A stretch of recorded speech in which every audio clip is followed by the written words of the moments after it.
Hi. How are you? Good, good. Long I time. like your background better than mine. I know here. If you want, just for equity, I can shut off my background.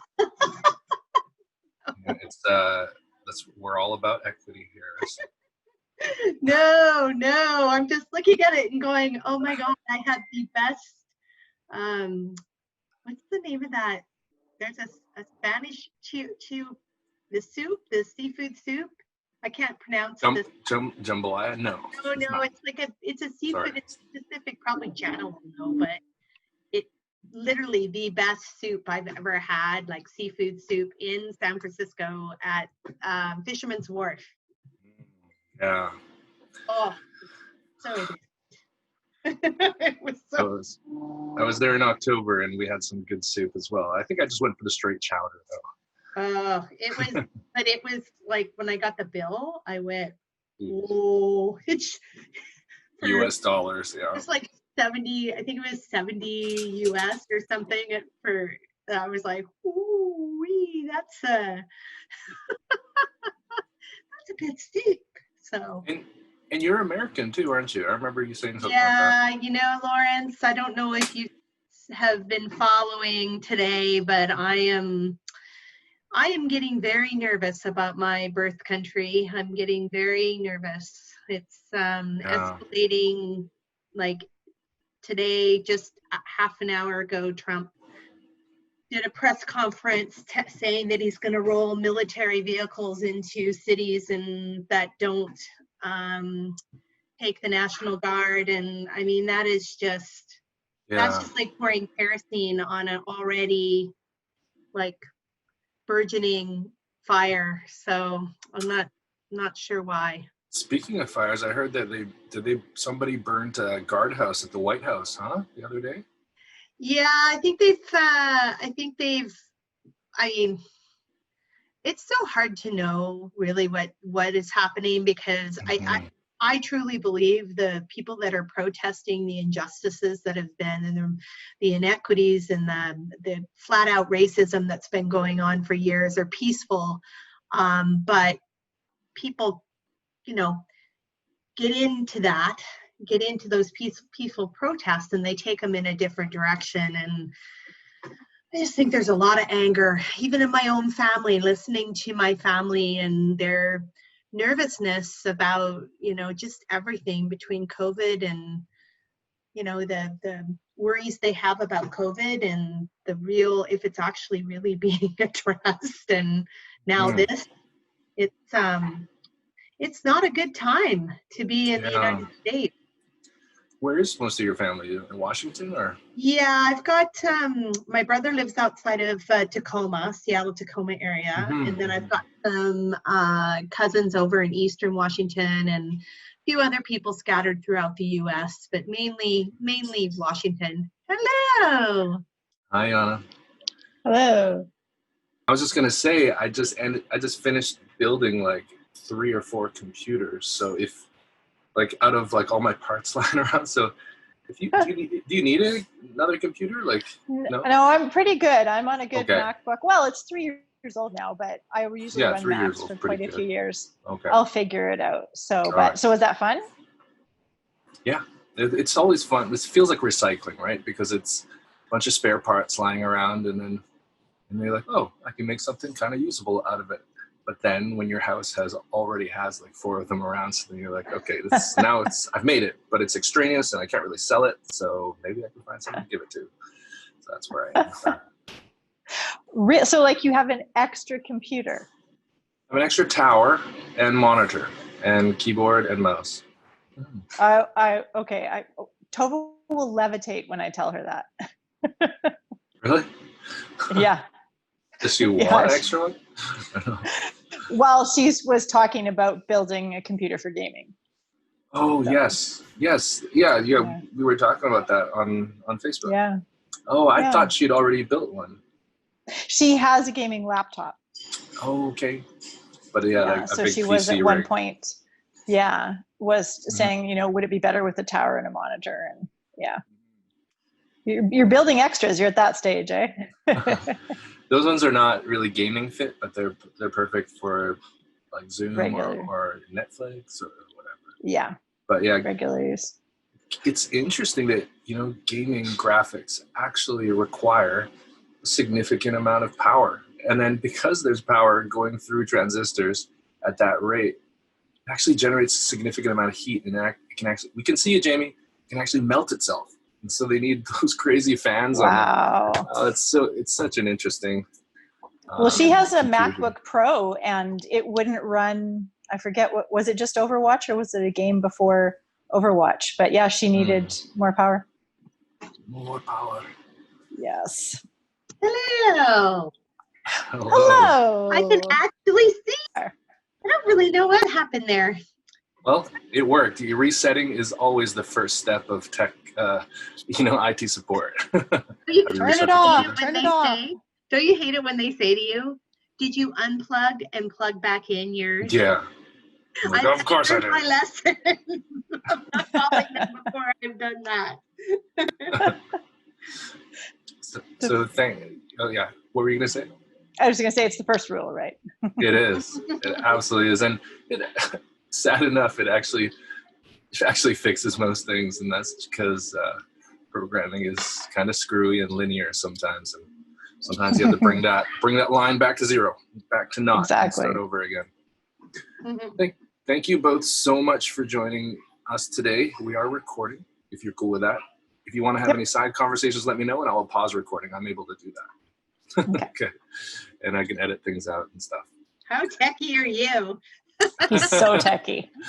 I was born with computers, so yeah, I've been waiting for this type of medium to be available. So I'm really stoked, actually. And I'm so stoked to have this conversation.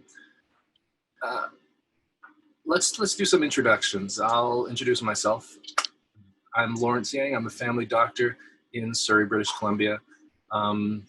Big fan of patient experiences, improving patient experiences, because I think of patients as myself, as my family. I've been a patient, and yeah, so that's why I'm here and really passionate about bringing this video podcast together for you guys on mediums like Facebook. Facebook and YouTube. And I've called this in the past, this podcast the FTS podcast, which stands for Fuck the Silos, because silos really, the silos represent, the different parts of our system that are supposed to co-labor and work together and bring us together, but in fact, for some reason are separate. And when we settle for the information or the people that are within just our silo, there's really no way that we can get care quality to the level where it needs to be for the community. In Canada, we do have challenges with healthcare quality, just like there are challenges anywhere in the world. But I think it takes leadership, it takes change agents, passionate voices in this space in order to really inspire people to take action. And that's kind of what these conversations are about today. Next, I'd like, if you could, Jana, to introduce yourself yet again for the podcast. Sure. My name is Jana Buhlmann. How do I want to introduce myself today? I'm a mom. I'm a bureaucrat by day, and where in the edges, in the gaps, I'm a patient and caregiver advocate. That's sort of the short and sweet version. And I'm just really excited to be engaging in this conversation today. Thanks, Jana. And Jamie, tell us about yourself. Well, I am Jamie Brown, and I am a mom, and I am a wife, soon to be a grandma in about 2 months. So exciting. I'm still getting my head around that. But I've also had the pleasure of working and engaging people for probably close to about 25 years. So when, Lawrence, you talk about looking for ways for people to come together and get around silos, that's right up my alley. So when you reached out to me about this, I thought, oh, this sounds like fun. Of course, knowing both of you, I thought this would be a good time. So happy to be here. Happy to have just an honest, transparent conversation here about the kind of things that we'd like to see who knows? Maybe we can make those things happen. I like it. I love it. Thanks so much. And I think it might have been over a year and a half ago, Jami, when you and I first talked about potentially doing a podcast together. Yeah. Because we do end up finding ourselves in the same circles of work circles and social circles. And yeah, we're both, I think, really passionate about improving patient experiences. I have to admit, I'm as much as I love the Zoom platform, I'm really sad that I did not get to ride in Ronda Rousey's car. Like Anna did. It's one of the all-time best stories. You know, I've told that story a couple of times, and people are like, "What? He what?" And I said, "Yeah, that is correct." I would have let you have the front seat too, Jami. I'll take a rain check post-COVID. Awesome. It is so out of left field, absolutely, that venue for a podcast. But I really had to find something to do with it after I threw some money down at it, and my wife was like, "Why? What are you doing?" It was it was an eBay fail win fail. So, Jana, you know what? You were really the driving force for today's topic. In that, it's a topic that both Jami and I, of course, have come across a lot in our years, but you've been really, really driven lately about one particular topic. Tell us a little bit about what you're interested to discuss today. Well, it might sound a little bit different than when we originally sort of brooded on this. I think this is how I would phrase it now. When we talk about all of the players or the components or the silos or those within the silo of care, if we want to use that as our broadest word, I'm wondering what care looked like. What would we say care looked like before COVID? How does care look now? And through the lens of COVID, when we look back at care, how does it look different? So those are the three questions. Where did we think we were? Where are we now? And how does the past look different in terms of how we pick it up and move forward as patients, as practitioners, all the variants of practitioners, as caregivers, and as advocates, because it does feel like that relationship between the system and the advocate is quite deeply broken right now. Yeah, wow. Do you want any thoughts off the top, Jami, on that? Well, I mean, that is a enormous kind of the before, pre-COVID, during COVID, post-COVID type discussion. But I mean, I think, and I know, Jana, you and I have talked about this as well. It's interesting because I think it would be fair to say, I don't think anybody would disagree that, as prepared, as many drills as you can possibly go through for pandemic planning. And, I've worked with public health for years, tons of drills around what do you do when the pandemic comes and how do you show up? What do you do? It looks very different in, when you go to the scope and size of what we're going through right now. So I think everybody that I know that has been involved in care has had to dig deep around their own, what they're going through personally, never mind professionally. People are touched in many ways during COVID. And also professionally, just being able to keep refreshed and be able to provide the best care when, as they can, with so many weighing things on their minds. I think it's been really hard, and vice versa. I think the public, from what I can see, this has been a kick to the gut. Like, if I'm just putting it bluntly, I think this is something that I don't think probably any of us sitting on this call, maybe I'm wrong, but I never thought I'd see this in my lifetime to this extent. Yeah. So, I think we're all trying to process the implications and the expediency by which decisions have been made, and what do you learn from that? And that's the key for me, Jana, is that we don't learn from what we've done. People are not perfect. This is a human driven, as Jason Wolf from Burrell Institute says all the time, the patient experience is a human experience. This is a human experience we're dealing with, and so people will make mistakes. The question is, do we learn from them? How do we work together in the future? For me, that's kind of what I'm seeing now, and what I hope to see. And then kind of that grounding in overall kindness and compassion for where people are at in their own individual circumstances, whether they're a care provider, a healthcare worker, a patient, family, like just trying to, take a deep breath and not immediately jump to somebody's trying to do something wrong to you or about you. That's kind of where my head is at these days. And the challenge of doing that, I think, in a time of fight or flight, right?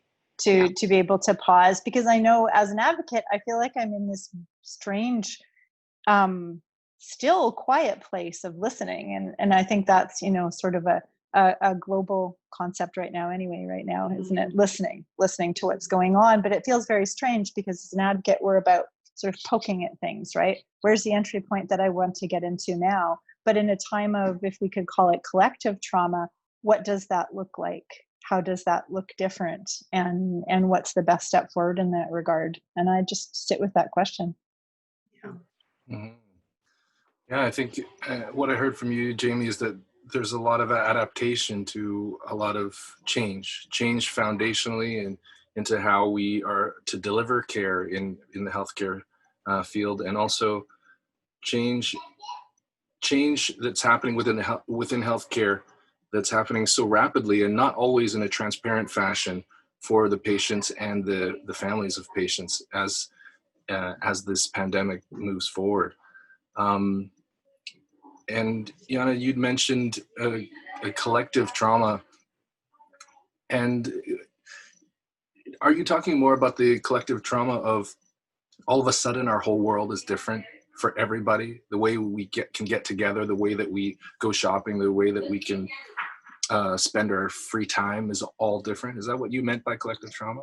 Oh, I'm sure we could have a myriad of definitions for it, but just the idea that, like, or maybe even just the idea that each person's definition of trauma is different in this moment, but we're all experiencing some sort of individual definition of trauma. Yeah. And what does that mean for how we move forward collectively, as opposed to taking that very natural human reaction of fight or flight, right? And yeah, we often like to define relationships in the healthcare space as provider and patient, whether or not that's a fair dichotomy or not. And everybody, I think what you're saying is that all sides are experiencing or are holding some trauma, some psychological trauma and is it necessarily trauma from old events or current events or both? Well, I'm sure the current are opening up old events, right? And that, even to the extent that this current trauma triggers old trauma, right? Triggers trauma memory, but I think, specifically from a patient and a caregiver standpoint, I think the specific trauma is obviously COVID based in terms of that specific experience and incident, but also non-COVID care. The impact on non-COVID care is, I think, what has sent a lot of advocates and of patients and caregivers reeling, that if I go into the hospital for something that isn't COVID related, that I can't bring my primary caregiver with me to support me, and that may not just be that sort of additional bonus loving care by my side. It may be very particular knowledge of my health and my situation, where I need their presence there for that experience. So, and I think that's what keeps us in some version of fight or flight, because as we look around, whether it's in care homes or in regular hospital experiences that are not COVID related, we see these stories rise every day, and we see layers added to these individual stories every day. People who are counting the number of days it's been since they've seen a child of theirs that's in care, or a parent of theirs that's in care, or a procedure that they're unable to have, or that procedure that's pending cancer treatment in which they can't bring their spouse with them who would normally be there for those 3 to 5 hours or whatever the duration of their treatment might be. So that's where I think, it has me sort of sitting and pondering, okay, so this is a shift, and it's a new lens of sorts. And how does that change? How does the angle of that lens change when I look backwards at how we were talking about care prior to COVID? Yes. So my curiosity around that is, there's always two doors, right? To when you think about how something or how decisions are made, you can certainly jump to the door, that those decisions are being made in a vacuum and without any kind of consultation, and therefore they're not taking a broader approach or understanding of how the impacts of that, or you can look at it from the context of in a very and this is not, just to be clear, this is not me making excuses for inactive engagement, because I'm always going to vote for the more you talk, the better chances you're going to reduce any type of miscommunication going.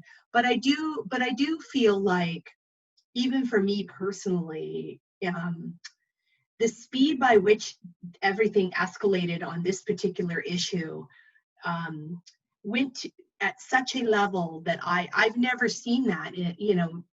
I've been around healthcare for close to 30 years now. I've never seen things escalate in such a unbelievably quick fashion. And when you do things like that, whether it be personally or professionally, there's always unintended consequences. And I would be surprised. I mean, maybe there are people that made these decisions based on other reasons, but I'd be pretty surprised if there were a lot of decision makers that made them to purposely, intend to harm someone.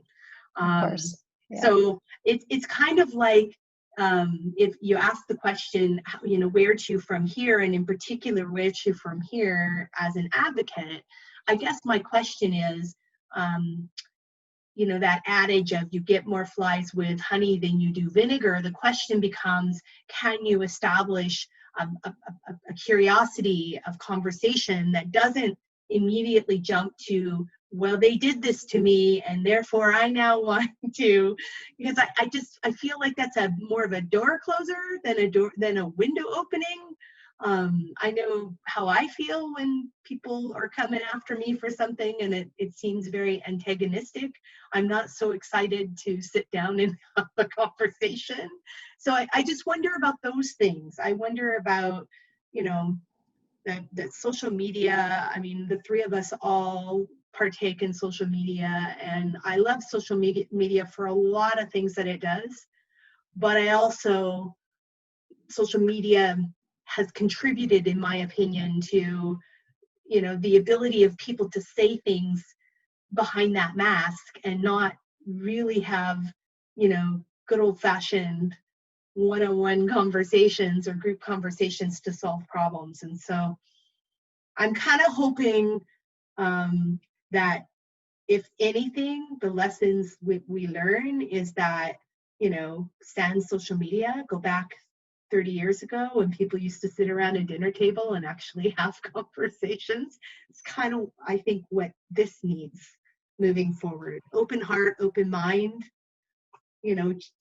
curiosity. Yeah. Well, then I always wonder, because I always think, well, it's a medium, right? But so how do you apply those same rules on something particularly as reactionary as Twitter, right? Because Twitter can be really reactionary. And in a situation like this, you can link reaction with fight or flight. And so how do we check in on ourselves first? How do we check in and say, where am I? What do I need before I put my fingers to the keyboard or my thumbs to my phone, or before I say something in a one-to-one conversation or in a dialogue like this? So that's very much in my mind. I wonder about that. How are we taking care of ourselves? I won't say self-care. But then also I keep thinking about this concept of trauma-informed advocacy. And that, so if we're linking trauma and care together in this conversation.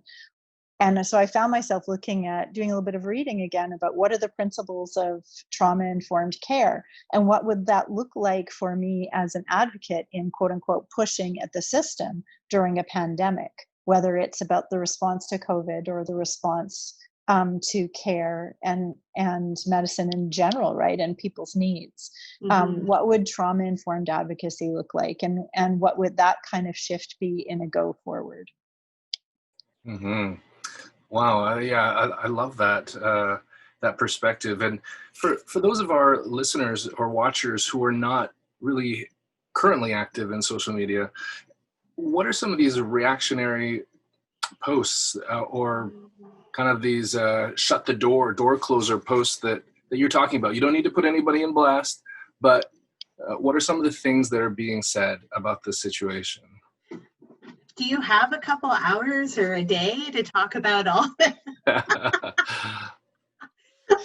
Because I mean, really, honestly, Lawrence, I think, and Jana, please correct me if I'm incorrect on this, but I think that if I were kind of summing it up, in particular, I think if you're talking, Jana, about the changes in the visitor policies, kind of the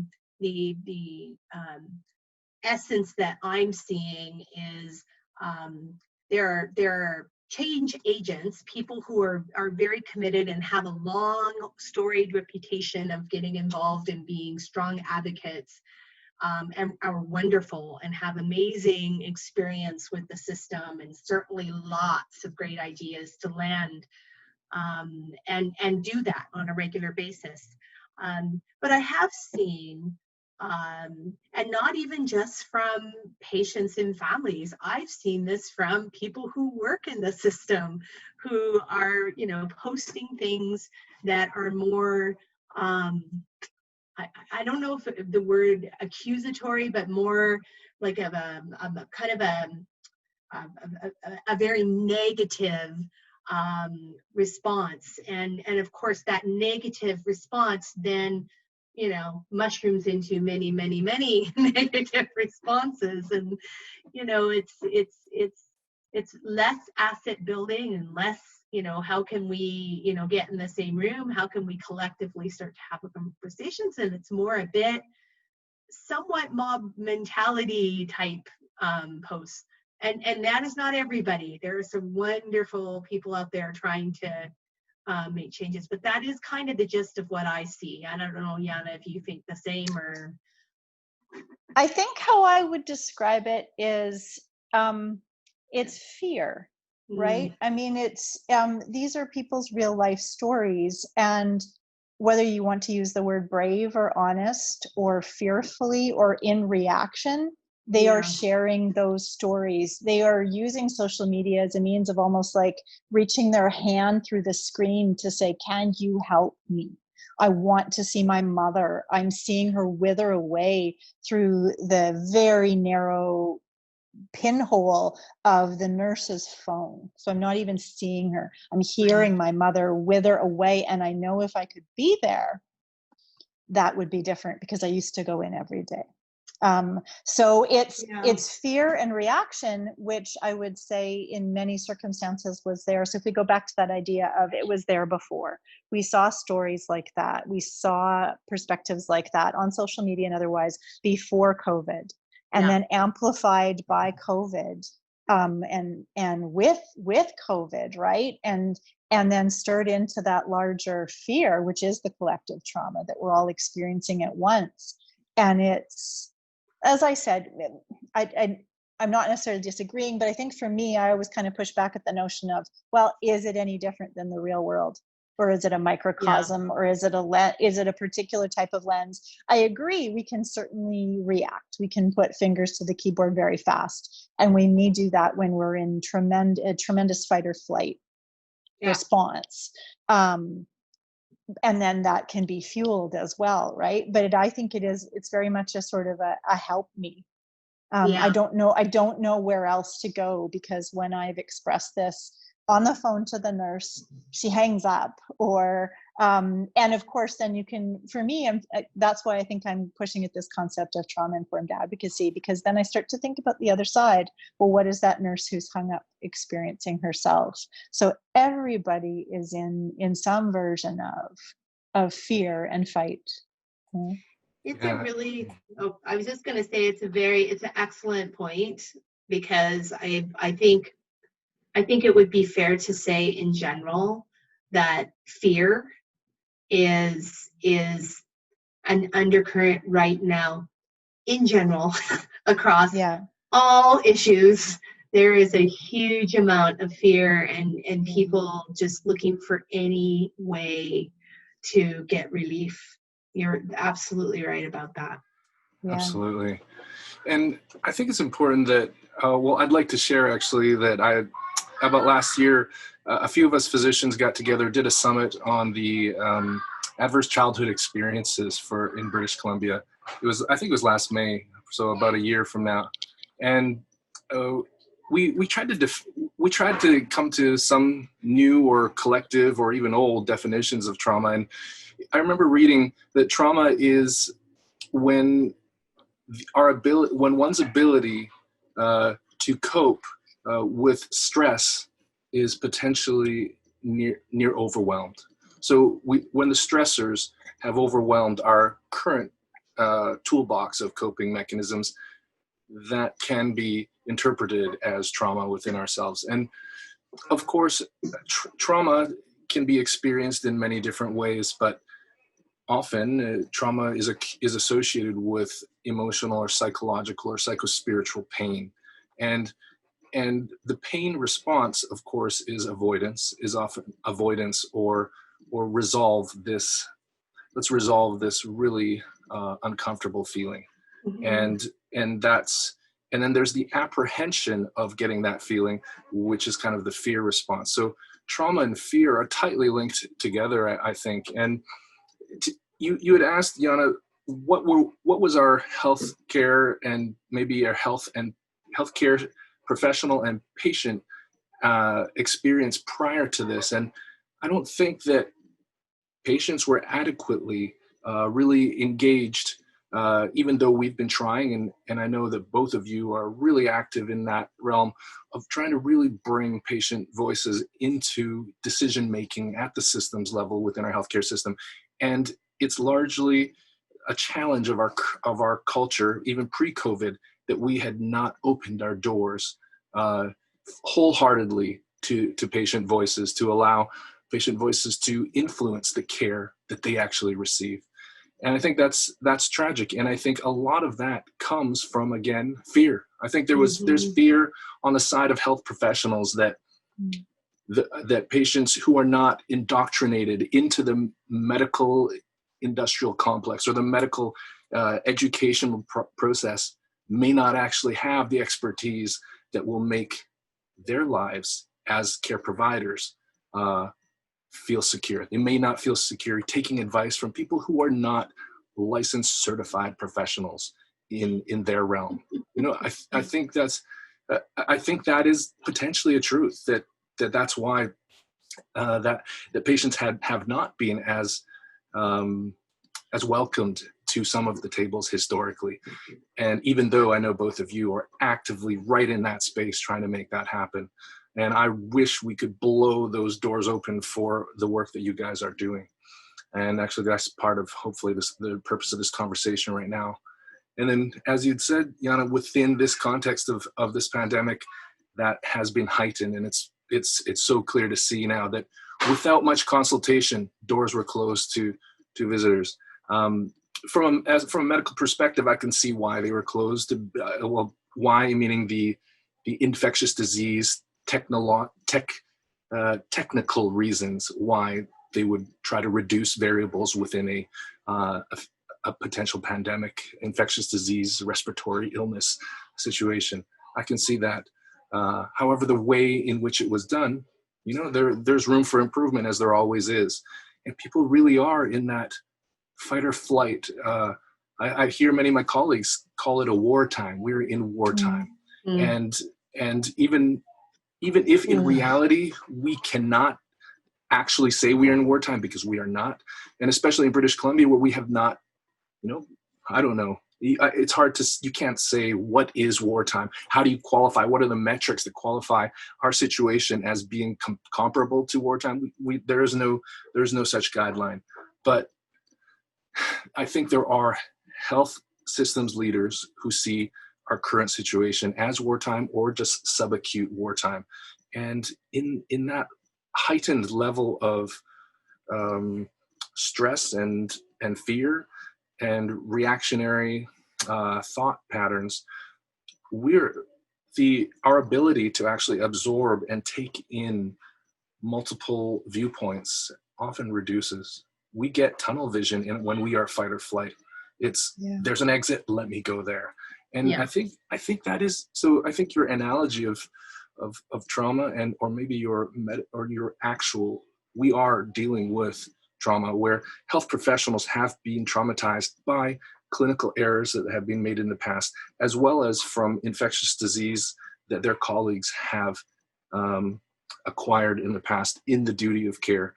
And so that's trauma, and there's fear built into that. And so much of their decision making will be dictated or influenced by those types of trauma. And any reflections there? I went on a rant. Go ahead, Jami. I was just going to say that I think Lawrence has kind of touched on a couple of things that really resonate for me. One is, it's kind of like I use this all the time, this phrase, it's kind of, I feel like where we're at with, coming together, looking at this with, open minds and, all of that, it's kind of like you have to get your crap onto the table to start a new conversation. And it's kind of, that's kind of how I'm hearing this from what Jana's kind of saying, is that, and Lawrence, what you're saying, which is things weren't that great beforehand.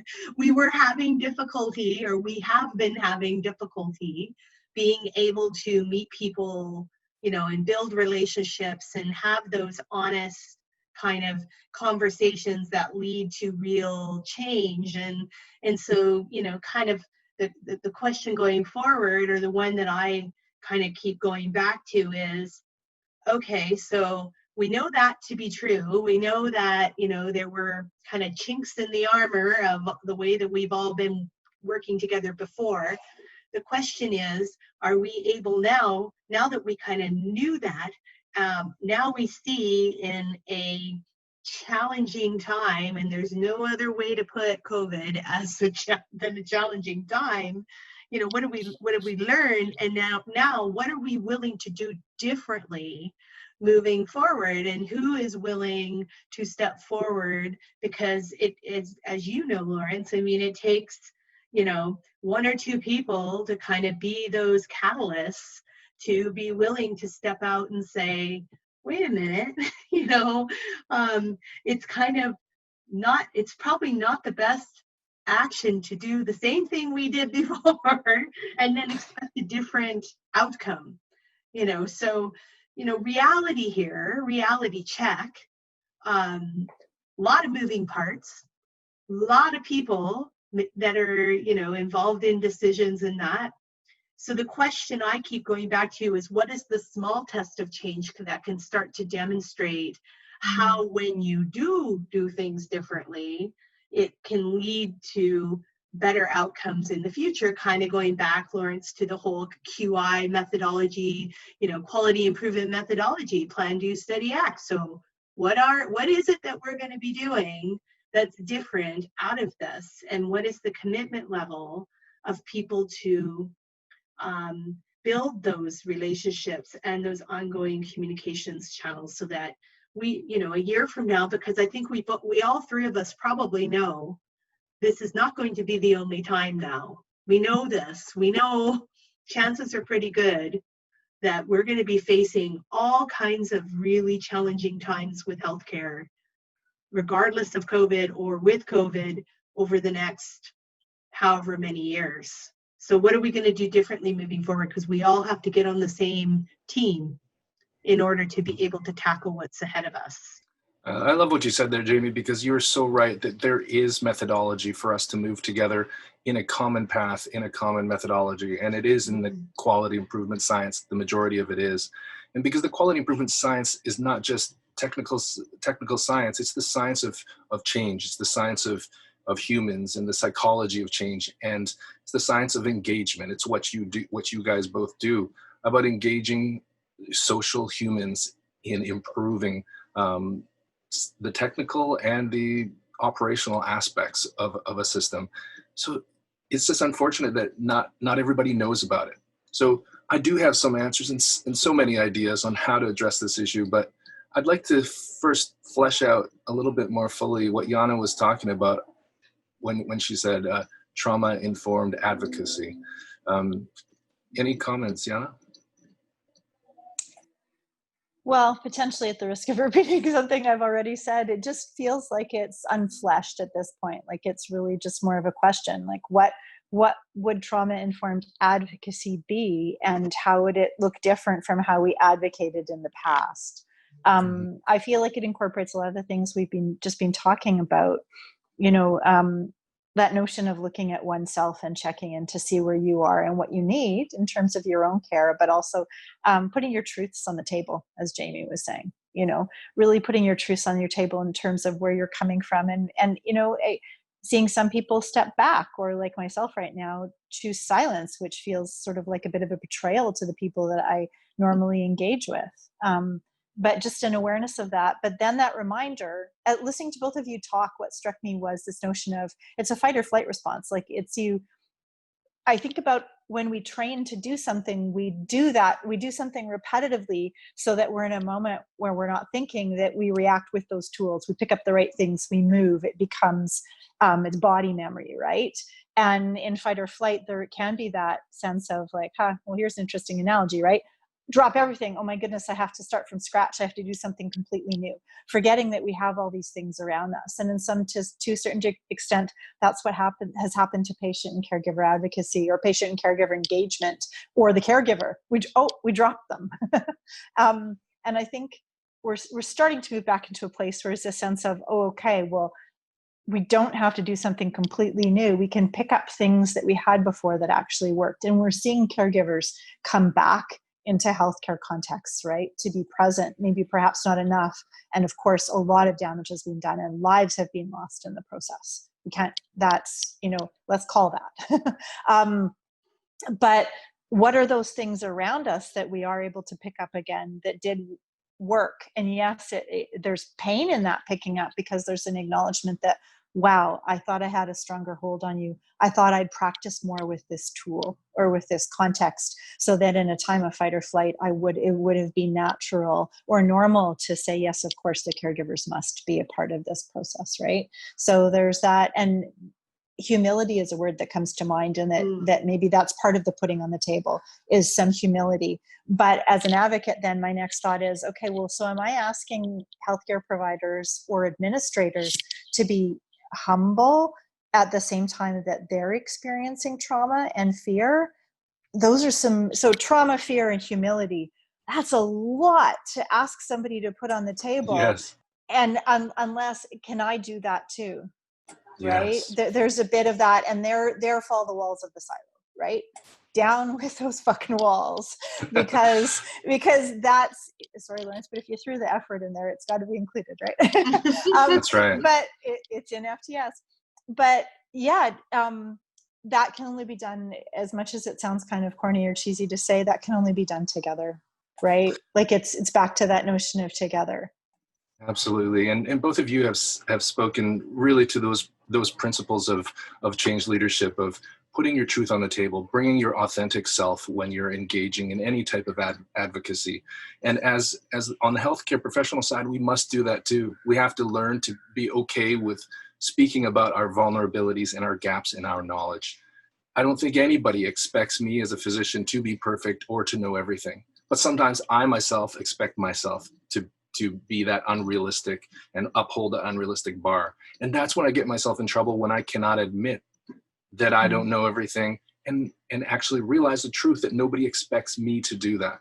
And in this time of significant change, where there is an existential threat on many of the humans in our community, and I'm placed potentially in the position of a leader in a hospital, and I have to make decisions that may cause my colleagues to either perish or live, I have to acknowledge that I do not have the information points necessary to make a great decision unless I really, really engage with all of the stakeholders at the table. So I think you guys really hit that nail on the head. And Jami, earlier, when you were speaking about how people are throwing blame out there and in a reactionary way, that is in fact a common trauma response. That is a common response, to throw blame. Yeah, and blame throwing is often what we are modeled when we are potentially, like, I work a lot with children who have been abused psychologically or physically. In North Surrey, and just like any community, it's relatively unfortunate and common. And what they have been modeled within those abuse relationships is potentially someone else will model a blaming attitude. It's your fault that I am currently suffering. I don't have this particular experience in my day, and it is your fault as this child who's there with me, for example. So the blaming is a reactionary pattern that has been modeled within trauma. And as an employee within a health system, when something goes wrong, often, who do we blame? We're looking for that scapegoat. And that is that's the lowest common, that's the lowest complexity way to solve, quote unquote, fake solve a problem. Once we've blamed somebody, there's no more learning. We have the obvious cause, it's right here. But as we know, in complex systems, causality is always multifactorial. There is no way that one person or even one team can be the cause of a particular outcome within a complex system. So I think everything that you're saying really ties together, that we are collectively traumatized, even if it's a micro trauma, even if it's not a trauma that other people would see as being significant. What we learned when we studied trauma scientifically for our presentation last year was that trauma is individual. Your trauma is not comparable to my trauma, and it doesn't make sense to try to compare them. And trauma can be complex and repetitive. It can be single event trauma. And each of us in our careers and in our lives have experienced that type of trauma. And trauma can cause us to have those reactions of blame, or even of stonewalling, or of putting up barriers, or covering our ears. I don't want to hear, I want to disassociate from this conversation, which is actually a common response to trauma, to just distance ourselves and to pretend it's not happening. If I can block it out, then I don't need to respond. Then I hope that I won't have to feel that pain. And health professionals have those same human reactions to trauma, and to collective trauma, and to pandemic trauma. So I think you've really hit on a topic that I don't commonly hear talked about, that there is a lens of trauma-informed approach that we all have to adopt when trying to work within a system that's complex and that requires change. It's interesting, Lawrence, because I'm thinking back to a conference I was at where I attended a session, and there was a physician in the room. Well, it was all physicians. I was probably one of the only people that wasn't. But it was a conversation around palliative care, and it was in particular about, you know, the different things that are available. And a physician and a patient got up and talked about some work they had done together, and there was a physician sitting there, and she raised her hand, and she went on for a good, I'd say at least 5 minutes. And it was heartbreaking. I mean, she is a GP, just like you, who, you know, is in the sandwich generation, you know, taking care of her aging parents who have complex medical issues and concerns, and at the same time trying to deal with young children and a thriving practice.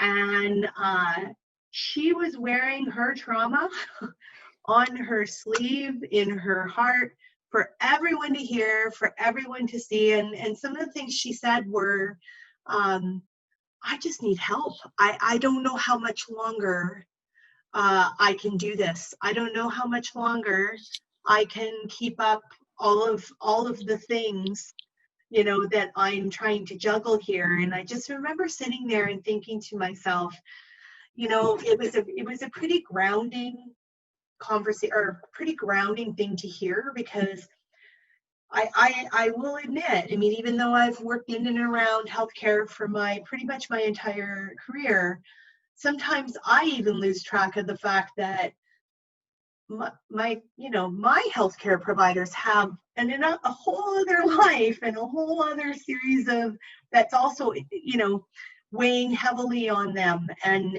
their ability and the coping mechanisms. And, you know, I'm a true believer in trauma informed care as well. And I actually think in the world of engaging patients, you know, trauma informed practice and understanding that a lot of patients and families that come forward that want to tell their story are still living the trauma and the you know, grief and everything that has brought them to this point in time in their life. And, you know, and I think we all need to be really clear about, you know, not re-traumatizing people when we're trying to, you know, work with the best of intentions in that. But it does strike me that there's such a parallel kind of need to recognize that we can't lose track of.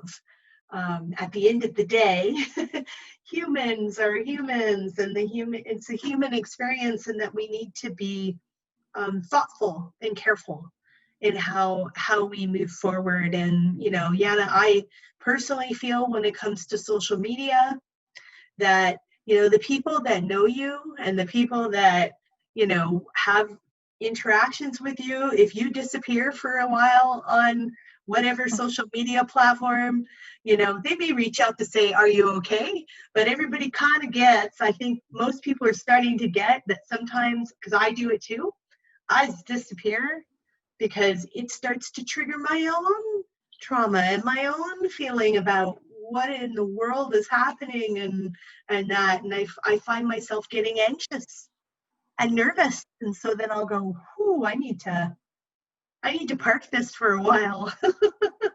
Go for a while. But yeah. It's something when you have the opportunity. And I actually did speak to her afterwards, and I just wanted her to know I heard her. I couldn't necessarily do anything for her specifically, but I was listening, and I heard her at that point.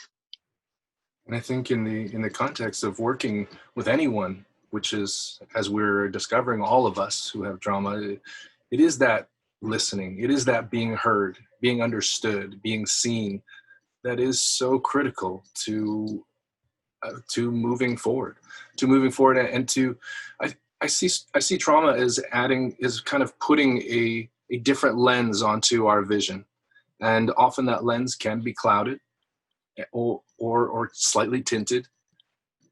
And I think a trauma-informed approach is all about being aware that we all have those lenses on, and being very intentional about the words and the actions we choose when engaging, because we know that those invisible lenses are there.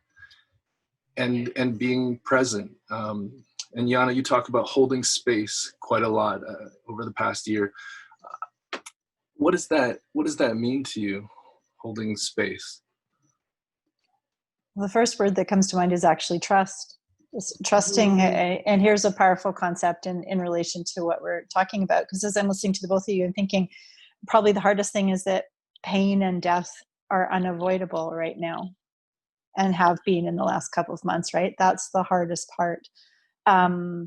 And so in that regard, I mean, holding space as a concept, which I believe was first originated by a Canadian named Heather Platt, but you can correct me on that. I may stand corrected, but that's where I first discovered it and read about it, was through her work, and she's in Edmonton. And it's just, that simple concept of just being quiet. Sometimes we just need to be there for each other. You need to know that someone is present. And it may be, silent actions that you can take to support someone in where they are, but trust that you can go through what you need to go through, and that you will tell me what you need. And then, to link that to social media, I hate the phrase "I'm sorry." I try in life never to say "I'm sorry." What I often find myself saying on social media, and I usually use a hashtag because hashtags are fun, but I often will say, "I see you. I see you." And I think that is part of holding space. And I think it has a trauma-informed care component to it, in that I see you. And it leaves space for people to say who you is, right? To say who I am. So it's not, I understand what you're going through, or I can totally identify with that. It's just, I see you. You've tweeted about something and you seem like you're in pain, or you want it acknowledged. And so I see it. If you want to tell me more, there's space here for you to do that on Twitter or wherever it might be. And if not, that's okay too. You get to name it. You get to put the boundaries around it, or open the door, whatever it might be. But I think holding space is a revolutionary concept, but it goes back to what Jamie's talking about. I don't think you can hold space till you put yourself on the table. And there are times, I'll tiptoe down this path very gently and briefly, but silence is complacency. If you're silent, you're complicit, is a phrase we're hearing a lot in a couple of days. And I'm doing my gap and overlap analysis and hear myself saying, but what if silence is all you can do? What if you need to listen? What if you don't know what the most authentic thing is for you to contribute with compassion and strength towards a path of change? And maybe it's it's a poke, right? To let's get off our butts and move as a collective to bring change, because people are dying and people are hurting, and we're doing that collectively. But if you don't come from that place of consciousness and awareness of what you can and can't contribute, you can make it worse, right? Or someone else, there may be more pain and death as a result. That really got dramatic, but maybe I'll be silent for a minute and someone else can pick that up for me. Yeah, I think there's an over expectation on us as grown adults to be able to provide the answers, or to be able to say something immediately. And so many of us, and some of the best, potentially the best ideas and thoughts, they all require meditation, premeditation. They require time to cultivate before it's shared with the world. And so silence, I think we need to become better with sitting in silence and accepting some of that silence. But when our family members' lives are at risk, or when we are being triggered with fear, it's so difficult to wait. And I think what you'd said about, I just had a brain fart. It happens. You'll find it again. Yeah. It'll come back. It'll come back. It always does. It will. Is silence a good trigger word, Lawrence? I guess so. I guess silence just really silenced the thoughts. I mean, I can certainly, I resonate with what you're saying, Jana, about the, It's back, this by the way. whole, it's like it's a moral equivalent, silence and complacency, when it's actually gray. It's gray. It's Yeah. not black. It's not white. That's It's right. gray. Because just because you're not jumping up and coming with a bunch of answers doesn't mean Yeah. that you don't care, that you haven't, that you're not thinking about it, that you have. It just means the way I see that is, there's a lot of gray in a lot of places, and if I want to jump automatically to the, well, they must, she must be with them because she hasn't said a word, or vice versa, then you're gonna lose out on a lot of potential for learning, for growth, for advancing any type of movement. I mean, some of the greatest leaders of movements over the years haven't necessarily been the most vocal people, or the most, they're typically the people that are very thoughtful with their responses and very curious, and have great listening skills, and are able to take the things and turn that into, a movement, or efforts to, and that. And so I feel like, in our heightened sense for immediacy, which is what the world is about now, how quickly can I get my whatever? That's why fast food restaurants are what they, people want food and they want it now. We've kind of lost sight of the fact that, sometimes people need a beat. They need a beat. Something's being said. I mean, like I was saying to Lawrence before we started, I'm an American citizen. I'm a U.S. citizen.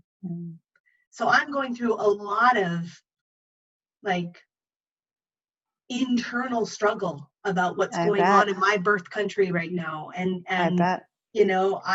I read things and I get frustrated and angry, and then I sit there and I think about it for a minute, and then I have to rethink about it for a minute, and that. And I mean, and I bet you I am one of 300 million Americans plus that are doing a lot of the same things, and I don't know. I feel like you don't know what other people are, what's in their heart, or what's in their, thinking by silence. I don't ever want to jump completely to that and saying it's a black and white deal. Yeah, but sadly it's a black and white world. Like, it's a time of extremes, right? And so those of us who like to live in, those of us who authentically live in the gray zone are in a lot of trouble in moments like this. It's so true. Where is a space for us in this? It's Lawrence, really I tough. want to hear your brain fart. You want to hear my brain fart? The profound thoughts that left for a moment and came back. It was going to another dimension for spell checking, and then it came back, and it's spelled correctly now. So absolutely. So there's oh no, it's coming back. It's brain farting again. No, it's not. So trauma, I think, at its core, is a form of broken trust. I have an expectation of my life to be experienced in these particular parameters, and then trauma comes and fucks it all up, and then we're like, I can never trust this particular subset of the world again. And I don't think that when you'd said, Jana, that holding space is about holding space for trust or for building trust, have we done so for caregivers in our system? And we probably haven't. And that's a historical patterning that we're continuing, because why? We're invisible. We're blind to it at sometimes. And so, and the trauma-informed approach, aside from being aware that people are holding the lenses, it is about listening, and it's about engaging, and it's about offering choice. I remember that offering choice was a huge part of trauma-informed approaches in practice. I don't think we haven't even created the space to even lay any choices on the table. And I think that going forward in the post-COVID world is about really authentic engagement, putting our stuff on the table, talking about what are our options, using the quality improvement methods of engagement to have those discussions in a formalized way. And that's what these methodologies do. They allow us to accelerate our learning from different stakeholders so that we can actually develop pathways forward. And there are so many different social technologies and information gathering technologies and techniques that are available, but people just don't know about them. Jami just happens to be some kind of a professional at them. Oh.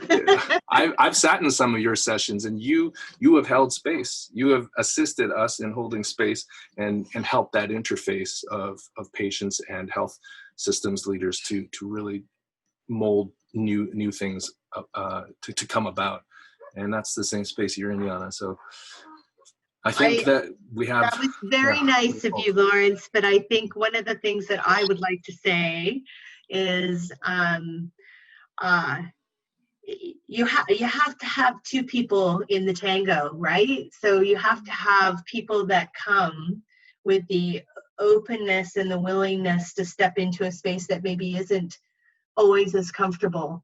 And you definitely illustrate that on a regular basis. You're willing to come forward. I think one of the first times I met you, I heard you be very vulnerable in front of a group of physicians, and I knew that day that we would be fast friends, because when you're willing to step up and step forward and talk about things that are uncomfortable for you personally, but you're doing it with a kind heart and wanting to be able to create learning and in the room, and hope somebody leaves, thinking maybe differently about things. That's the kind of team I want to be on, my friend. The people who are interested and willing in moving forward versus always looking at everything in the rear view mirror and saying, there's no hope here. These are all I think the phrase I hate the most ever is, but we've always done it this way. Yeah. And you know what, that is in trauma. When we're stuck in the confines of trauma, we repeat the same patterns. Mm-hmm. We repeat the same survival responses, whether they're maladaptive or adaptive. And unfortunately, the ones that are pathologic or maladaptive, and as a system we can have trauma responses that are maladaptive. Mm-hmm. And it becomes part of the culture, and in order to break through those, you need interventions. You need significant, impactful, potent interventions, and from the human sides, from the human change agents. I remember getting a high five and a hug from you after that day, by the way, a few years back. Yeah, I think I am optimistic, Jana, about where things have the potential to go. I think there are a lot of people, a lot of good people asking great questions, a lot of people just being vulnerable and saying, this is kind of almost leveled the playing field, if this makes any sense at all. This entire experience for the last 2.5 months is kind of almost thrown everything out the window, everything that people have known or every way people have worked, no matter what business it is, never mind healthcare. I think it's really had people, it's made people go, whoa, wait a minute. Maybe there is a different way. Maybe there is a different path here. So I think more than ever, this is the time to step into that opportunity, to as Sheryl Sandberg from Facebook says, lean in. When there's opportunities to lean in, and I think right now is those opportunities, because I think there's lots of people who kind of go, whoa, this has been crazy for the last 2.5 months. What do we want to do moving forward? And so, I am optimistic. I'm optimistic that there's opportunity, not decisions, but opportunity for a different, path forward, a different type of dialogue between patients, caregivers, families, healthcare workers. I hope we lean into positive deviance, Lawrence. Like, we've never actually talked about that, but I took a course from Arvind Sengel, who's like considered to be one of the gurus of positive deviance. And, that whole approach is about, finding those diamonds that are doing things and then fanning that and sharing that. And, it could be anybody, anywhere in the system. And, I feel like that's the case here too, is that there are pockets of activity happening in the system where patients are being engaged and are influencing what happens. We just don't talk enough about that. And we need to illuminate and shine a light on those positive deviance stories to bring light to the fact that, yes, there are things that we can do. And instead of repeating the wheel, we learn from the people that are stepping into that and being authentic and, true and trying, man. Like, it's a long distance race, not a sprint here. Like, that's just reality. And what are what I was just thinking, what are the variables that make those situations work, right? Like, to really dig into them. Mm-hmm. Yeah. What are the guidelines for making what we had not seen before possible? What is the recipe for success there? Who needs to be at the table? What is the format for the discussion? What are the agreed upon ground rules upon that we can have these discussions? What are the expected outcomes? And I think that's exactly how someone breaks free from historical trauma. It is when they can kind of push away those fogged lenses a little bit, and they feel empowered to, like, oh my gosh, I can actually see other options now. And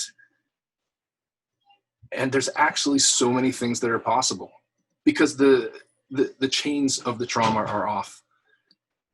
And I think the question is, how do we engage at that deeply authentic level where everybody is both cognitively engaged, emotionally engaged, spiritually engaged, and technologically engaged at the same time, to move in a direction together and to accept that this is going to feel different. There are going to be stumbling blocks along the way, but we're going to adapt to it.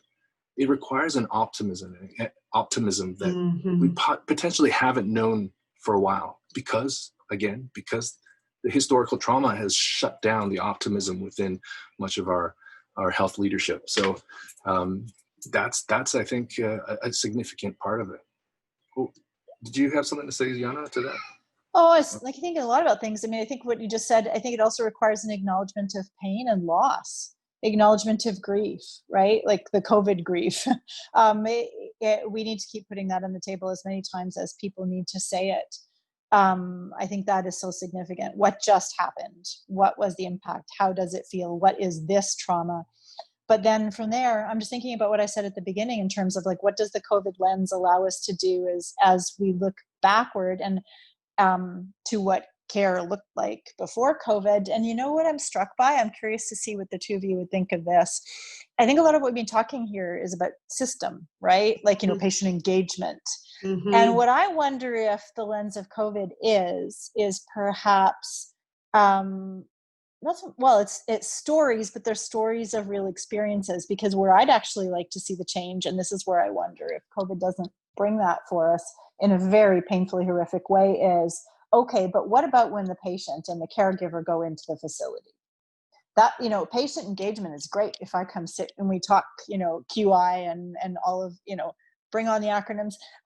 But what about when the patient and the caregiver go into the facility and they sit with the provider, and do they now have a different kind of confidence? Do they have a life experience? Is there are there new tools around them that they can pick up? Is the caregiver different, so that that little microcosm of silos falls, right? And there are those real conversations. Do patients feel empowered? Do caregivers feel present and heard in that dialogue circle? Do providers who hold so much of the power, do they acknowledge that power? Do they release some of that power? Do they show their humanity? All those things we were poking at before COVID, right? Are those things more present every time we see those quote unquote complex N of one dynamics occur? Is that what COVID is showing us? Mhm. Yeah, think- it's interesting because I don't know if I'm trying to figure out how to articulate this in a way, but it's kind of patient engagement is kind of the flashy stuff, right? The that's the part that people talk about a lot, and that's the But what I hear you saying, Jana, is that and really, if you look at the multidimensional framework for patient involvement, it actually talks about the relationship and the partnership, all the way from direct care all the way through to policy and all the different pieces that actually make the system go, right? And so what's interesting to me is certainly the system talks a lot about being patient and family centered, and so I get a lot of questions of, well, what does that actually mean? And when you start breaking down all of those pieces, what comes to mind for me is it's quite simply that everyone, the patient and the provider, are in this together from the minute someone is accessing or someone is seeking to access care, all the way through to where we're developing the policies and the backbone, the behind the scenes pieces that actually make the system go. What hasn't seemed, the paradigm shift that I haven't necessarily seen yet in ongoing, which goes to the point of what I think you're making around that care, bedside care, relationship piece, is we haven't gotten to the stage yet where there's an acknowledgement or understanding to a large degree of the necessity for that partnership to happen at the point of care, direct care, patient, family together.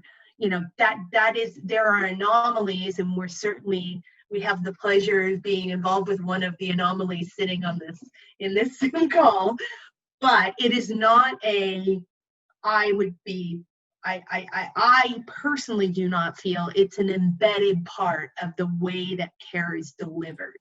And until we get to a stage where it's just the norm, I saw a sign that said, I'm not a visitor, I'm a caregiver. A caregiver is part of, until that becomes part and parcel of the way that we do business, we're going to be rubbing up against this continually and consistently, or at least that's my take. So the question, and I would even venture to say even more so, I have hope, because I happen to have a budding, brand new, fresh, out of school physician in my extended family who, when we spend time together and he tells me about where he's at and what his thinking is, I am blown away at where his head is in terms of what his role and the role of working in partnership is. So I actually have a lot of faith that the new generation that's coming forward wants this different than what the current status is, if that makes Evan sense. Mitchell. Yeah. I know that name. Yeah, no, it's fantastic what those students did at for us during COVID for physicians. Some of these medical students actually put together a group to shop for physicians who were stuck in the hospital to take care of their children. Really beautiful, amazing things. I am so inspired as well by our recent graduates as well. Yeah, there is absolutely hope. Jana, did you have anything to say about that? No, I mean, I'm just thinking about, I would agree with that. I see the same thing. Yeah. I'm kind of wondering if you had more to say, Lawrence, in terms of what Jamie and I were just talking about. I always do. So, yay. You know, it sucks when I bring in quality improvement stuff because people are like, oh, that's esoteric, that's academic. But there is the quadruple aim. The quadruple aim. Some people say triple aim. It's the quadruple aim of, let's try not to waste. Let's not spend more than we have to. It's the public's money anyway. This is a patient-owned system. They pay for it with their tax dollars. Let's not spend more. Let's improve health outcomes, right? And let's improve patient and provider experiences. These are the 4 aims. That's it of quality improvement. And if we actually put metrics, are we measuring money? Kinda. We are. It's reported in the various books. We're reporting our money. Are we reporting our metrics? Kinda. We're kind of watching certain disease processes and the rates of them. But are we measuring experience? How are we measuring experience? Are we measuring it transparently? All you have to do, how do you really improve something unless you have at least an idea of it? You need not measure it like with a really high like fastidiousness that takes all your time, that gives you diminishing returns of effort. But measure it somehow. Like I never hear those metrics except what my patients tell me. Yeah. And it's worse than I would hope it would be, the outcomes that I have from my own small cohort of patients. But you, Lawrence, I mean, so yes, on all of that. And I would venture to say that if your patients identify something to you, I would venture to say that you probably do a mini PDSA in your practice to address what is brought forward, so that it's not just, I'm going to tell you what I'm not liking, and that just goes into the etherland and nothing ever gets done about it. My worry about the patient experience piece, I think we absolutely 110% need to be asking what matters to patients and families and caregivers. But then we also not just need to ask that, then we need to be able to demonstrate that we are doing something about it. Like that's the part. It's the, gee, we got all these in the States, they have the proms, right? And they tie the patient reported outcome measures to their funding, so that, and I'm not saying this is necessarily what I'm talking about should happen here, but so they're very, very rigid around, we need to make sure we do these proms. Here, there isn't a system of, measuring patient experience. It happens, Fraser does work in that area, other people do too. But the question I keep getting in my head, which is the same question that I get many times when I talk to people, so how do we know that something's happened? How do we know that, when I spend time writing the letter about the things I'd like to see different, that somebody's actually on the other end of that letter and something is actually going to be done about it? And let's face it, 2 things that I know happened during COVID that changed very, very rapidly. One was virtual care. Come on, Lawrence. How long has that conversation been going on? And boom, within a week, virtual care was off and running because of the necessity of it for the circumstance we're in. Another one is paid parking at the hospitals. Yeah. So these are 2 things that out of COVID, necessitated an immediate response that, you know, can clearly be done. So I think, yeah, if we're talking about post-COVID, I suspect there will be other things that people will be asking, you know, if those things can be done, can these things be done too? You know, and patient experience, if we're going to ask people about the food at the hospital, just as an example, you know, what's actually being done about the food at the hospital, or, you know, what have you, right? Just using that. I think one of the greatest questions about patient experience is, did you trust the people that you were talking to? I think, and that links directly to trauma-informed approaches.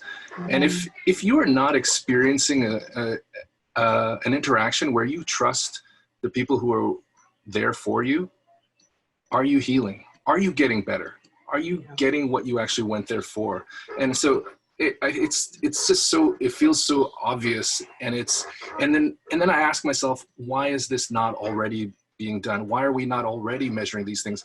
And it's either because we don't believe that we can actually achieve it, which is a horrible defeatist attitude, or it's that we don't believe it actually matters, that we don't actually believe that patient experience links to patient outcomes. And that's, for me, it's so obvious that a patient's experience links to their healing. It's a no-brainer for me. And I guess maybe some people need to figure out a way to quantify that science or something, but it's the old logical quantitative versus qualitative debate. And the reality is that a lot of times anybody's experience, no matter what you're talking about, including the patient's experience, is very difficult to quantify, very difficult. And, you know, it leads to probably a bit of a fear of, you know, how will we actually address, you know, all the things. And I think an unfounded fear around, well, everybody's going to ask for everything. And then what are we going to do? How are we going to deal with it? Yeah. And, I mean, I think you hit the nail on the head, Lawrence. The bottom line is that, frankly, as a family member whose husband had, a heart attack, and I was in the hospital for 2 weeks with him, I didn't give a rat's ass about what the food was like. All I cared about is that the surgeon knew what they were doing, that the care staff, was aware of what he needed and gave it to him when he needed it, and that they followed up. And that I trusted them. That's what I cared about. Trust. And the rest of it is all secondary stuff in my mind. Do they know their goods?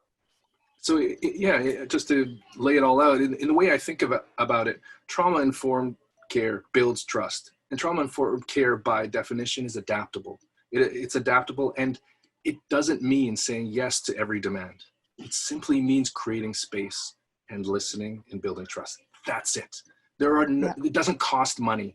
It costs shift in mindset. And then you get trust. Within that trust, you get actually potentially compounded dividends over time with trust, longitudinal relationships. That's my business. And then you get dividends of health outcomes. And you get dividends of health outcomes which reduce costs, which reduces repeat visits into your system. For me, it's math.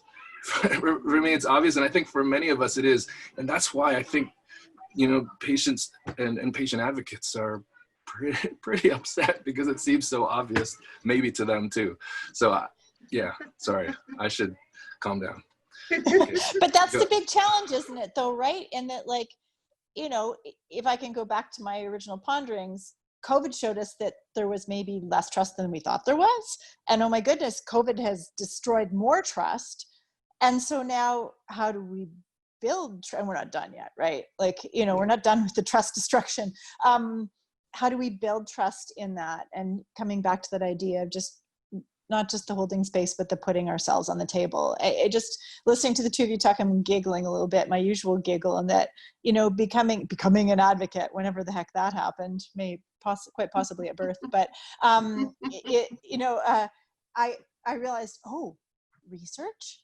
Did I land in the middle of an experiment? Research? I'm a storyteller. Yeah.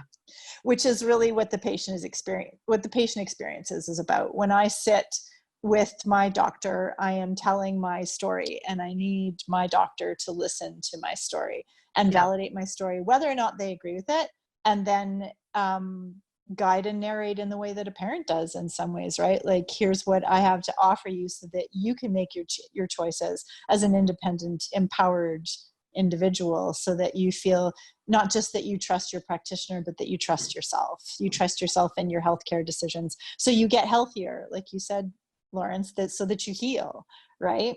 And so that you buy into, and you have the recognition that you're actually in this together, right? That you're in a relationship. That you're in a relationship that is helping you to be able to meet the health outcomes that you're seeking to, and you know you have a part to play in that as well. And the acknowledgement on both sides of that equation that it's about the relationship and about the, you know, and recognizing that you're coming into it, everybody's coming into this with the baggage they bring, whatever it is, you know, and how do you start that conversation moving, or how do you create the space for that authentic conversation moving forward? To me, that's the key. That's the key. And how do you measure that? You measure that every single time a patient and a practitioner sit down together. They measure it together. And the stories you tell, I know, I just want to be clear, to me, that is as researchy as, you know, the statistics and the graphs and the charts that I spend tons of time looking at. You know, when you bring forward your story, and as a storyteller, I can tell you that I learn more from that, as much or more, than I ever do sitting through an hour-long conversations of graphs and charts. And, you know, hence the reason why both of you know that I will reach out to both of you and say, so tell me more about that. Because that's how I'm able to process, okay, well, what can I do then to help moving forward? There's a saying, numbers have their place. I feel that I should, you know, just acknowledge the numbers for a moment. Sorry, Lawrence. The leaders within the field of health quality improvement say that metrics, the numbers, the charts are a poor man's story. They're a reduction of the story you're trying to tell. For efficiency, we sometimes have to reduce it to some of these dots on a graph. We do. But the richness is in the stories, and that acknowledgement at the highest levels of health systems improvement is what really draws me to that field. The acknowledgement that the truth is in the stories, and if we do not listen to the stories of those people we are supposed to be serving within our system, we've completely failed. Whew. Is that a conclusion for this talk, guys? It felt like it just landed. Yeah. Okay. It totally did. It was okay. Absolutely perfect. I want to, if you don't mind, I do want to drop a little bit of a resource for everybody. I found this fantastic website when I was researching for my adverse childhood experiences presentation. I do want to share it with everybody. So I think this is a Vancouver-based nonprofit, probably, Equip Healthcare. It's a toolkit. They have toolkits for providing trauma-informed care. And I imagine that from our conversation today, we may be able to find some ideas that might translate into health systems advocacy. So let's. That's worth a look. Jana. I will look. Yeah, I'm not familiar. This was the Equity Talk pocket cards. Let's see if we can actually maybe translate on the fly one of these. So I did not think about this very much. That's okay. But it's iterative. Okay, let's try the first one. Instead of saying to a patient who might be having alcohol use challenges, Instead of saying, how much do you drink? Try, in order to provide the best care, it's important for me to know what about people's alcohol use. We ask everyone this. Could you tell me if you drink alcohol? If yes, okay, can you tell me how often you drink, for example? So it sounds relatively objective. It's looking for an objective narrative. So let's say if we change this to health systems advocacy, what would be a question that has a lot of blame in it, potentially? What's an example of something you could pull with no attributions to anybody, any author, but what's something we might have heard? Well, the visitor caregiver context, hey, Jamie? But I'm trying to think of what would be the sort of more narrow, imposing it almost as a question, right? Can I give it a try? You guys let me know if it fits. Go for it. Why are you making, so I'm a caregiver. Why are you keeping me from my mom? Yeah. Why can't I see my mom? Why can't I? Why are you intentionally keeping me from my mom? How about that? Mm-hmm. Don't you understand my mom needs me? Mm-hmm. Yeah. Why are you so callous? Why are you so callous and not letting me see my mom? Okay, so how do we do this, the checkmark version of that? I think if I were taking a stab at it, I think it would be something to the effect of, we are, in something along the lines of, we're learning as we go along, and right now we are in the phase of protecting the public's health. That's what we're currently doing, and as part of that, we're reducing the opportunities for people to be exposed. Something along those lines. So Jamie, you're responding to the question. Yeah. How do we actually ask the question in a trauma, acknowledging that the health systems leaders have historical trauma? Because we've judged them as being callous and just discounting us completely. Yes. So I can try that. I'll try go it. ahead. Mm-hmm. I need for you to hear me when I say that I am a critical part of my mother's care. And if I am not there, I am concerned for her and I'm concerned for me. So there's something missing there. But, and I feel like you might not understand that. Did I get that right? I'm concerned for her and her care and for me? Yeah. Is that too much? There could be another way you could say it. It could be something to the effect of, now I have to think about that for a second because I had it and now, something to the effect of, it's been my privilege, or no, I don't want to say it like that. I want to say it to the effect of, I'm here to help support my mother's care and support your team. Yes. How best can I do that moving forward?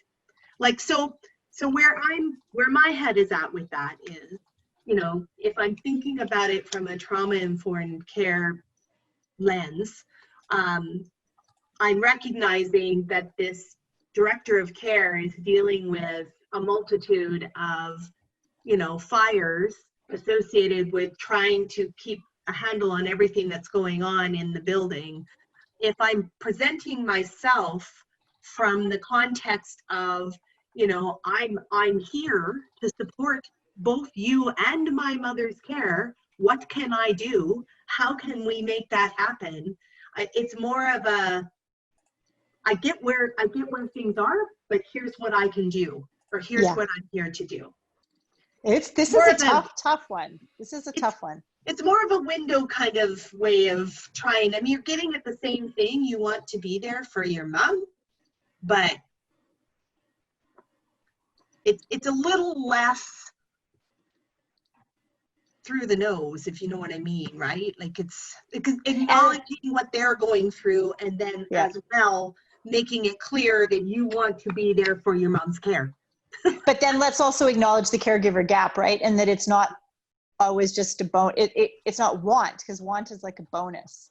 Caregivers are a part of the team. They are an essential part of the team. People are watching their parents wither away through windows, right? So it's, but how do you say that to a provider who's concerned about the spread of a disease, about their own safety, who doesn't have enough equipment? I don't know if I can come up with the correct wording, because there's too much fear and anger and reaction in it. It's just what I'm saying about trauma-informed advocacy. It's really, really hard. And even being able to say something to the effect is there opportunity for us to sit down, because I'd like to let you know what matters to me and my family, something that opens up an opportunity for a conversation, maybe not a decision point, but a conversation, and being able to illustrate, be able to illuminate for them the impact that the decisions are having on the, on the family, all that kind of thing. Like, I'm really upset and scared for my mom. Can we have a conversation? I appreciate the fact that you are facing, unprecedented times. What can I do? How can we have a conversation about how best to support my mom moving forward? Or something like, something like that. Something that acknowledges the trauma. Is acknowledging the trauma, acknowledging that you're in the middle of it, and then, being able to open the line of communication, because what my question is, or my thought is the lines of communication seem to be completely shut down in the way people are approaching things right now. Because it's trauma speaking to trauma. Can you have a conversation? Can you have a trauma-based conversation? But if you give them an opportunity to, respond to you, because you're truly coming from a place of curiosity and a place of how can we work towards something together, that best supports, my loved one as well as myself and you. Perhaps there's a way to do that. I'm not saying it's a guarantee, but it might open up a better conversation than like what it seems like now, which is a bit of a standoff on both sides, which doesn't seem to be getting any better. I'm scared. I'm scared and concerned for my mom, and I can only imagine that you're probably scared too. Can we have a conversation? Can we talk about this? Yeah, exactly. Like just being the vulnerability, or being vulnerable from the beginning, and being willing to step into that space, and then being able to have those conversations honestly, in a honest, straightforward way, potentially has the ability to, at least, if nothing else, give a chance to have a further conversation. Yeah. Thoughts, Lawrence? Did you say that's it? No, I said thoughts. I'm curious, as you're typing, how this is landing for you. No, I think these are fantastic openers. I think I cannot see any physician or nurse closing down the discussion with any of these options, 1 to 6. They're beautiful. We should actually hand them out, or tweet them out or something. If I had a Twitter account, I would do it. But yeah. Mm-hmm. Maybe we should do this as a side gig, the three of us. Yeah. This is your guidebook to communicating with health professionals amidst a pandemic. Trauma speaks to trauma. I don't know. I feel so delicate about this, because I'm thinking about the stories that I've read, and the storytellers that I know who are telling stories every day and speaking in from the, and I would like to hand this to them. And I wonder how many of them would say, I can't. I just can't. And valid, completely valid what you're saying. But I would also invite them to take a step back from the situation for a second and start to kind of, I sometimes I use the phrase, and I'm not saying this is the right phrase to use, but how is that working for you? Right? So Yeah. when someone comes to me very angry, and I have had that experience, as I'm sure both of you have in various parts of your, and life, work life or personal, and I usually, when I say, and how is that approach working for you? Usually what comes back is kind of a, oh, and then a sit for a second, well, not very well. So, then that opens up a secondary conversation, which essentially becomes the second part, which is, so what could be done differently? What do you think could be done differently here to have a different outcome? How could you approach this conversation in a different way? Fantastic coaching approach, Jami. I love it. It happens. And inevitably out of that, some proactive kind of thinking becomes a little more around, and then those kind of things, Jana, it's like, then you could slide in the old, maybe if you tried this, or, or here's some ideas, or here's some things. I mean, sometimes people just need a kind of a bit of a grounding on, wait a minute. You're not alone. You're not alone in this. Yeah. There are other caring people out there that you can trust and that will listen to you. Absolutely. Yeah. You are validated in your being upset and stressed out right now. And I am too. The validation is really important. Like, I think you're right about that. I mean, people have the right to their own feelings and their own, and how they express their feelings. And I mean, never want to see that change for people. But it goes back to, I think, what I said at the very, very beginning of this, which is sometimes you get more flies with honey than you do vinegar. That's right. And how do you do that when you're scared? Yeah. How do you do that when you're tunnel visioning? Yeah. You've got to break it open. You've got to be able to see clearly. Exactly. You need support. You got to ask for help. You got to get a coach like Jami or Jana.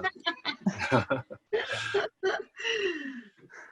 think we should, I think that the listeners have gotten their money's worth. So we're going to sign off. Any closing thoughts? No pressure.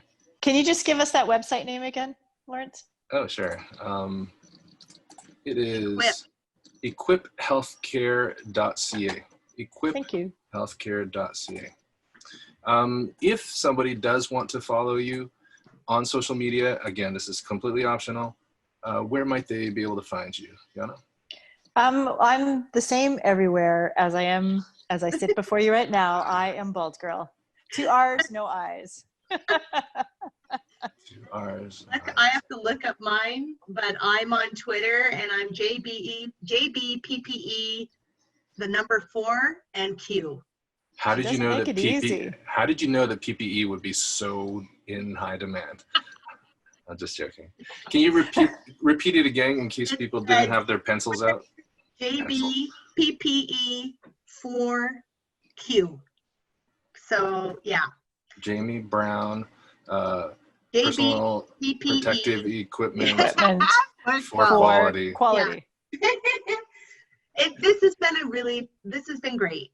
And I couldn't have thought of any 2 people I would like to spend a Monday afternoon with. So thank you both for having me. Thanks for joining us. I'm seasoned at doing this with Lawrence. It's really exciting to have you with us. Yes, it is. Thanks for the invitation. I appreciate it. Thanks so much for the courage to come on here and to speak your heart. Thank you.